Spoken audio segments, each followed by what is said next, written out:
সুন্দর তুমি কত, এ মন শুধু যা। খিচুড়ি হবে, ডাল চাল সব একসঙ্গে তাড়াতাড়ি করে দিয়ে দিয়েছি, সব দিয়ে তাড়াতাড়ি করে খিচুড়ি হবে। ওই দেখি বন্ধুরা, তোমার সব time। সোয়াবিন নাকি পুড়ে গেছে বলছো? এই যে পুড়ে গেছে, সেগুলো কি অর্ধেক ইয়ে করে দিয়েছি। ওইটা তো অন্য। না না, ওইদিকে না, ওইদিকে না। ওই দেখো পুড়ে। এই যে বন্ধুরা, বাটি দেখেছো পুরে কি অবস্থা হয়ে গেছে।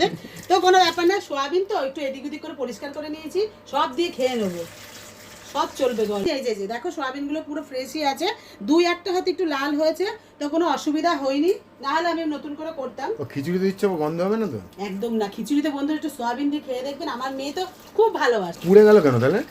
পুড়ে গেল, দোকানে মাল দিতে দিতে ভুলে গেছি, কি করব। ওখানে কাস্টমার এসেছে, আমি যদি একজনকে দিয়ে আসবো, দেখছি পরপর ঢুকেছে, আমার মনে নেই কাস্টমারকে মাল দিতে দিতে ভুলে গেছি, জল টেনে এগুলো একটু লেগে গেছে।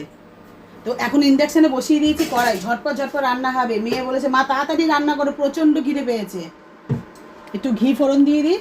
একটা কথা বলবো, তোমাকে আজকে খুব সুন্দর লাগছে। সুন্দর তুমি কত, এ মন শুধু জানে। যে যাকে বেশি ভালোবাসে তাকে একটু সুন্দরই লাগে, আমাকেও যেমন তোমার সুন্দর লাগে, তোমাকেও আমার সুন্দর লাগে, তুমি যখন সাজুগুজু করে কাজে যাও। আচ্ছা বন্ধুরা, দেখো তো সত্যি কথা বলছি কিনা, আজকে আমার বউকে সুন্দর লাগছে কিনা।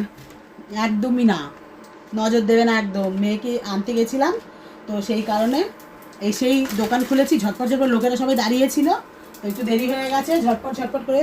ঘষানিটা কোথায় রাখলাম, আমি সত্যি সত্যি ফিরে পাচ্ছি না। তো